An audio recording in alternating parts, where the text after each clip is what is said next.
Backseat Stand Up. I'm your host, Mike Hurley. We have an outstanding show lined up for you. Now, this show showcases some of the best talent around the globe. We have established comics as well as some up-and-coming comics. But listen, before we get started, let me just tell you all what's on my mind. I am sick and tired of you ladies lying and falsifying information on your license plates. Now, you all know the kind of license plates I'm talking about. Place like Cutie Pie, So Sexy 3. I saw Too Cute on the road the other day. I said, let me catch up with her. I know she got to be fine. Ooh, damn! That car must be stolen. And you know what they should do? They should legalize drugs. Yeah, let's just legalize the drugs because it's just too much of a problem. I mean, people are going to use drugs anyway. Just legalize them. Let's just sell them in the store. Go to the store. You at the counter ringing your stuff up. Bread, $3. Boop. Eggs, $4. Boop. Crack, $500. Boop.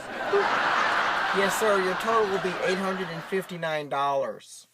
There's no tax on the crack. You got some little old lady trying to reach her crack on the second shelf. Excuse me, sir. Could you please reach that crack on the top shelf for me? And y'all give it up for my DJ. DJ, you know C. That's right. DJ, you know C. Give it up for him. Doing a heck of a job. Oh, man. I was in Chicago the other day. Chicago is cold. It was so cold. I saw a guy get hit by a car and jump up. He said it was too cold to lay in the street. Are you all ready for your next comedian? Well, put your hands together for my good friend from Gilbert, Arizona, by way of Chicago, Illinois, Dina D. Thank you. I want to talk about these mob wives. Your mafia wives in the old days, so different than the mob wives of today. Let me tell you. With these clothes. Let's start off with the clothes. What is with these women? What is with them? They gotta wear all their fancy Gucci and Prada and Dolce and Gabbana. And back in the old day, your mafia wives, they didn't do that. They wore polyester. You didn't spend your money and all of that on that crap. Because you know why? They spent the money on alcohol. That's what the mafia wives did. They were smart. They spent the money on alcohol. Which reminds me, hang on.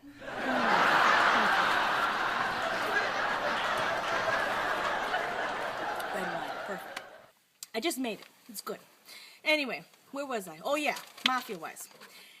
They didn't spend the money on all the name brand products and all that crap that the mob wives do because they spent the money on wine and alcohol because that's the only way you could deal with an Italian man.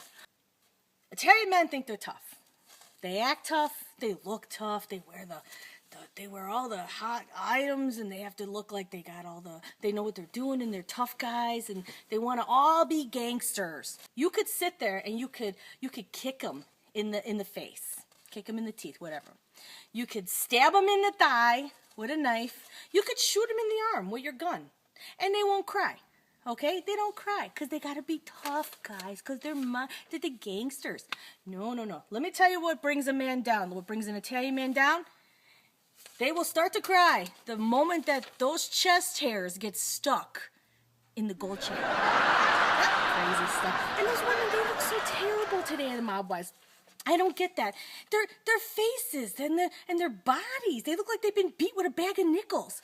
It's like, give me a break. I'll tell you what, let me save you some money because obviously whoever your plastic surgeon is must also be your dentist. You want to save money so you can keep going shopping? Come to me. I got a bag full of nickels. I'll just beat the heck out of you with my nickels and you can pay me back in nickels. So it's a win-win situation for both of us. You get to look like you still look. I get to get more nickels. It's a win-win. And oh my God, the Botox. Back in the day, mafia wives, there was no such thing as Botox. No. We just plastered on the makeup, and then that's how you dealt with it. I'm telling you, 7 out of every 10 mafia wives back in the old days sold Mary Kay. They were Mary Kay representatives. Don't you know why there were so many of them? That's how they made their money. There was also a really good opportunity to launder money, but hey, It worked for a couple things. You know, you gotta multitask. Oh, hang on a minute. I'm gonna... Just all this talk about pain and Botox has got me thinking about stuff. It's got me craving my cigar. Hang on a second here. Yeah. Let me tell you. You want to talk about pain? Pain. Back in the day, you know, and the Botox thing with these women. Oh, yeah. They put on the, excuse me. Oh, that's good. These women, let me tell you about these women. They put on, they inject stuff in their bodies. It's like, that's not healthy. Smoke a cigar, drink a glass of wine. That's healthy. You don't put Botox in your tushy, in your butt. I mean, that's ridiculous. It's like, I don't get that. You go through all of this crap to make yourself look so sexy and vulnerable, but then once a man goes near your butt and tries to touch it, you are like, oh, don't touch my butt. I'll tell you what, back in the day, mafia wives, guy kind of tried to come up and touch the butt. Guess what? Right here, finger. I'm Dina D, and thank you for listening to me tonight, and you all have a great evening. You all give it up for Dina one more time. And y'all remember it's a 2-drink minimum. And tip your waitresses. But, man, I know you're not talking while I'm talking. That's just rude, you know. I mean, I'm working here. I don't come down to your job when you putting stamps on letters. Yeah, look at those glasses. Oh, my God. Those some thick glasses. Your glasses are so thick they look like 2 glass block windows sitting in a frame. I don't know what's thicker, your glasses or this windshield. And now it's time for a segment of the show I call the Blackout segment. Y'all remember years ago when they had radio? They had radio long before television and they were doing comedy. So you had to imagine a joke, and those jokes were funny. If anybody can tell a joke without any visualization, it's got to be pretty funny. Well, that's what we're doing here. That's why I call it the Blackout. So you're not going to see anything. You're only going to hear the audio. And the champion of the Blackout is Wayne Elliott. Let's hear what he has to say. Blackout. You guys see Denzel and that movie Flight? Yeah. Pretty good film, man. But Denzel was a trip, wasn't he? So, you guys are asking me the question as to whether or not I was intoxicated on Flight 229.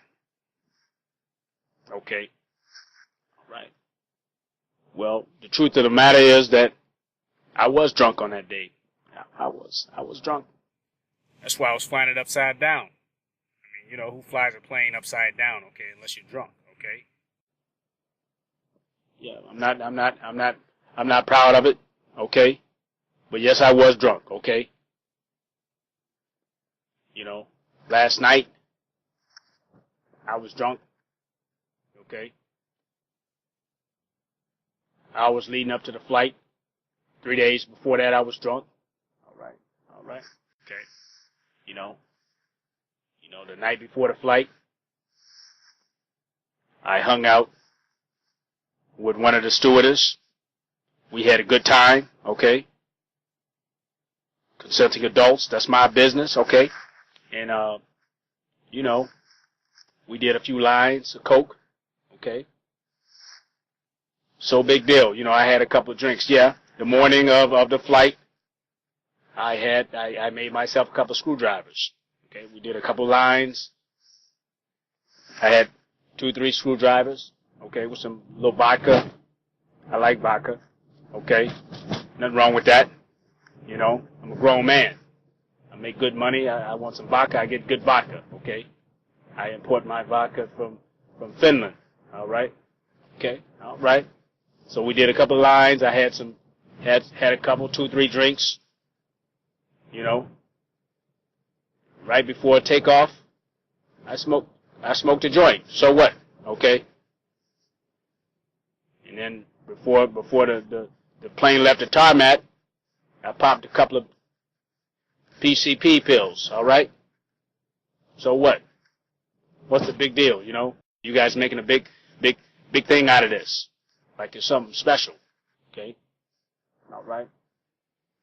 So, oh yeah, I forgot to tell you, I had a little LSD See, I don't even know the name of the drug myself. I was so high.